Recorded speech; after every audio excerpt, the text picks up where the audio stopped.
So it was good just to get that sort of understanding, and I think it harks back to when you did get to join the jazz ensemble in high school. Was it still just most of a hobby?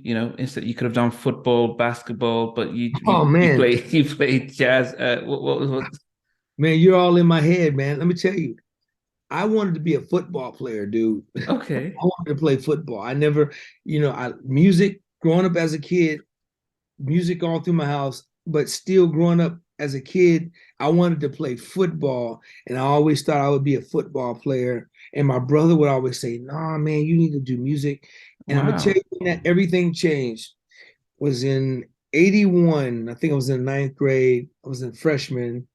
It was the year it was '81, and President Ronald Reagan had been shot at during that time, Oh yeah, during yeah, the yeah, yeah. same day. That day right there, I'll never forget it. That's the day my life changed because that day, that morning of that day, we were getting ready for football season. The basketball players were getting ready at school, and we were out in the back. We were dunking volleyballs, and it was foggy, and we were just slam dunking, very athletic. So we just back there having fun. And I remember I went up to dunk a basketball, dunk a volleyball, and all I remember is coming up and just hit my leg snapping and Oh, twisting. It was like a Joe Theismann type of injury. I came oh, down and just jacked it up. The next thing you know, they're rushing me in the hospital. I'm on the operating table the same time that the whole Ronald Reagan commotion is going on. And it was so bad because my mother, she was crying, worried about me, and the whole world was worried about Ronald Reagan. So all wow. my doctors around me, they were supposed to be tending to me, but they were up there looking at the damn TV. And my mama was cussing all of them out, cussing everybody out. So I'll never forget that day, man. And Wow. that was the end of anything I thought about was football, anything. And it went from there when I wanted to do so freshman, right? Mm. So it wasn't until I was a junior was my first year playing in the jazz band. Yeah, Okay. junior was my first year. So sports is over. Took me months to heal from this crazy accident, rebuilt my leg, and then it was just completely all about music.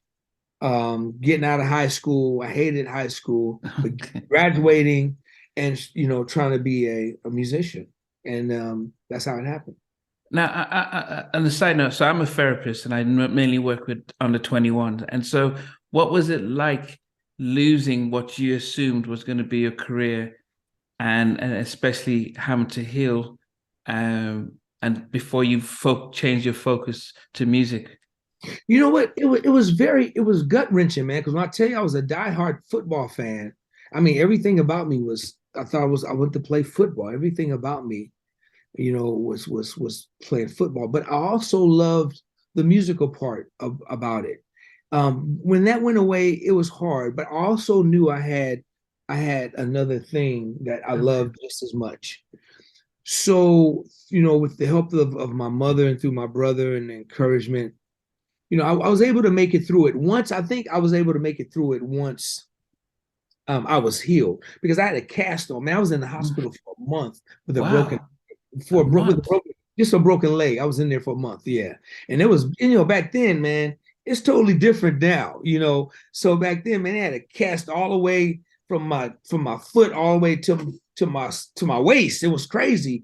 And then I was still in the group. So as I was healing, I was doing concerts with my quartet group. So I was still playing with this broke leg. And I think that's what just encouraged me to say, when I get out this thing, I really want to this is going to be my life from here on out. And that's when I knew. So Wow. mentally it was difficult because I knew I wasn't going to fulfill a football player's dream. And I'm kind of glad because at that time, football players were only making like $12,000 a year. So Yeah, but at least I they were getting paid. I don't know if was musicians getting were making paid. were musicians getting No, paid. no, no, no, no. I wasn't getting paid a dime when I was playing. Sorry. I'm telling you, my career didn't start until I you know, left, graduated, and moved to LA with my best friend. Oh, I'm sorry, man. When I left and graduated and moved to LA in 1984, 5. That's when my career started. So how did what took you out of Sacramento? And when did you think, actually, this is it? I'm going to follow a life dream of becoming a professional musician, as opposed to that's a hobby. Now I need to get a job and. Well, our longtime city hero here was this brother by the name of Robert Brookins, who from the 80s was a mega producer, 90s mega producer. He had a couple of his own records. And at 17, he was, playing with George Duke and Stanley Clarke and everybody. And so he was our hometown hero. He's passed away, but he was our mentor. And I know that just watching him, and then the opportunity, Sacramento, where I live, was a very farm town. The opportunities were slim and none.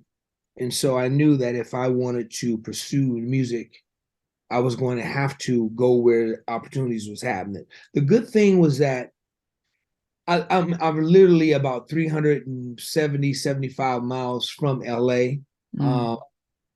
So I wasn't going to be too far. At first, me and my friend, we would just commute.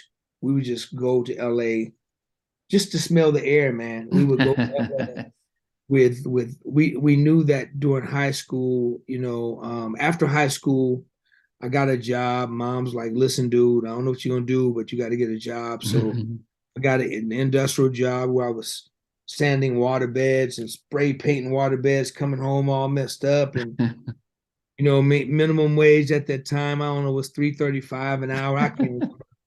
But I do know that wasn't going to be me. And so me and my best friend, we said, we thought, we just had this vision of LA and Hollywood, was that we thought that if you show up there,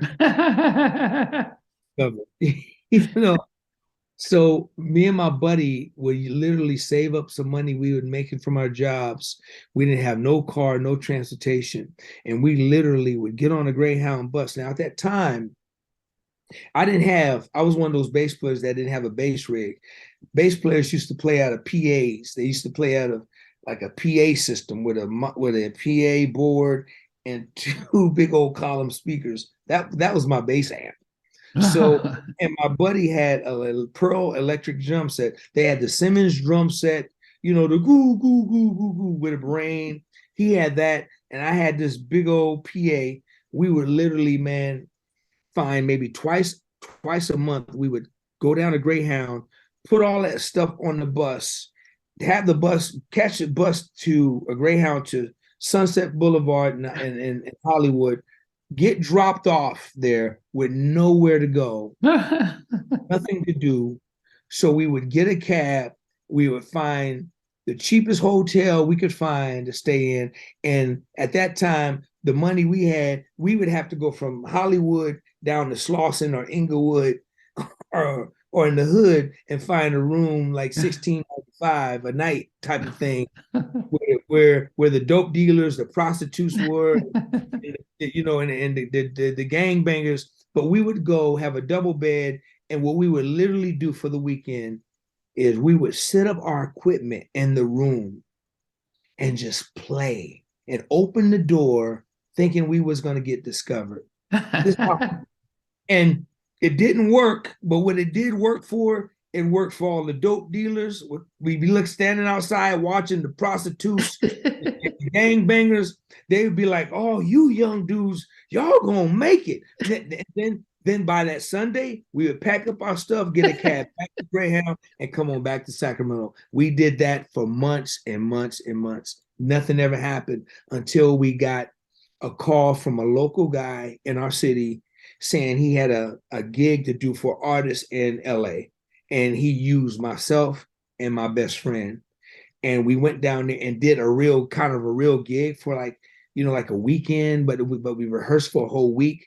So now we're down there with a place to sleep, where we have a gig to do. And then we did one gig at a place called a Cover Girl. And then the next time he got booked to play at the Roxy. Wow. So now we're like, wow, the Roxy, this is big time, Yeah. And so our second big gig was at the Roxy. Well, while in that band, We were networking. So we met a keyboard player, a cool white cat who was just really cool, who loved the way we played. He said, "Hey man, are you guys thinking about moving to LA?" He says, "If so, you guys, I'm trying to do a 4-piece band. I got another keyboard player, and I would love to use you two." I played bass. My best friend played drums, and he said, "Man, we could put a band together and play." So now he lived in Irvine, California. The place we were going to play in is Newport Beach. So we said, "Wow!" And he said, "Listen, man, my folks got a big old house." Yeah, You know what I'm saying? So he said, "You guys are more than welcome." So now me and my best friend, these two little black kids, with this, this modern middle class, upper class white family in this Brady Bunch looking house in Orange County. Oh, dude, in Orange County. There you go, in Orange County. Yeah. And it's like, dude, we got to the house, we were like, oh, this is, man, we thought we were like in heaven. So they welcomed us in, and we actually, that was the beginning of like our career. So once we tasted that, we saved our money. My best friend's brother bought us a little Pinto, and we packed everything up we had and rode down to Orange County and stayed with this family that welcomed us in. They treated us like family. Wow. And we was playing a gig every week, and we were making like $75 or something like that. But to us, that was something. Yeah. But eventually we wanted to move closer to LA. And then, so that's when our journey began. And I'm telling you, 2.5 years of a struggle, then things started to really Wait, happen. how long were you with the fam? Did you stay at their house? We stayed there about 4.5 months. Because what was happening is, you know when you feel like you're wearing your welcome out. You know what I'm saying? Yeah. We was getting those hints like, have you how's any work in LA? So my boy was like, "Hey man, we just knew it was time to go." So, but what we would do during the day, we would get in our Pinto during the day. We would play on a Thursday and Friday and Saturday. But what we would do, man, is go down to LA and try to meet people during the day and just drive back. And we ended up meeting people in LA. And we met a couple of people there that was really interested in us. And so after 4.5 months or so, it was time, and we found another living situation. And then when we didn't have a living situation, we was living in the car. We were sleeping in different parks, Hollywood Park, wherever we could sleep in. And it was a struggle, man. It really was a struggle. Wow. And yeah, I mean, I lived in Redondo Beach and Culver City for a while. So I know Orange County. So our struggle ended in Redondo Beach after living with so many people. And when I tell you we lived in harm's way, we were in danger zones, man. We were living in dope houses that we didn't have no clue we were living in. But our last of it was in Redondo Beach. It was a lady that took us in with her 2 kids that lived in Redondo Beach. And she had a room. She had 2 kids, a boy and a girl. And she had a room. So they had 3 rooms. She put the little babies in a room and gave me and my friend a room to stay in. Wow. So while we were living there, my friend got a phone call from this brother I was just telling you about, Robert Brookins. At the time, Robert Brookins was working with Stephanie Mills. He produced Where's the Love? And he and Stephanie Mills had a duet called Where's the Love? But at the time, he was the musical director for Stephanie Mills at this time. Wow. So he was looking for my partner that played drums. He was looking for Flip. And he found him. He called Flip and said, "Hey, I'm in North Carolina, need a drummer. I've been looking all over LA for you." He basically came back and got us from Sacramento, well, my friend, right? And he says, "I want to know if you're interested in playing with Stephanie Mills." This was Stephanie Mills was through the roof at the time. Okay. So the very next day, I'm watching my friend be picked up in a long stretch white limousine. What? Are you kidding me? Being flown to North Carolina. His life changed like that. And so what he told me, he says, "Derek, for 2.5 years, we've been struggling, but thankful to Robert Brookins, we're not going to struggle no more." He says, "I'll be sending you money every week. He said, keep the Pinto running until I get back. I got us. You ain't got nothing to worry about. So by him taking care of me, sending me money so I could kind of maintain, live, look for work, our struggles was over. My life was easier. The stress was off. So now his career is skyrocketing. Now he's on world tours now, just that fast. And he's also looking after me every week, sending me money. Now I'm able to go find some gigs in LA and help the lady out in Redondo, help her out until I'm able to get something happen. About 6 months later, God opened the doors for me with a situation with this band called 13 Cats. That was the original members from Sheila Ezek's band. Okay. And I met these guys and they put me in their band. They were working on a record deal and that didn't work out. So then we became the side band for Shalimar. Then from Shalimar, that's when my career started as a sideman.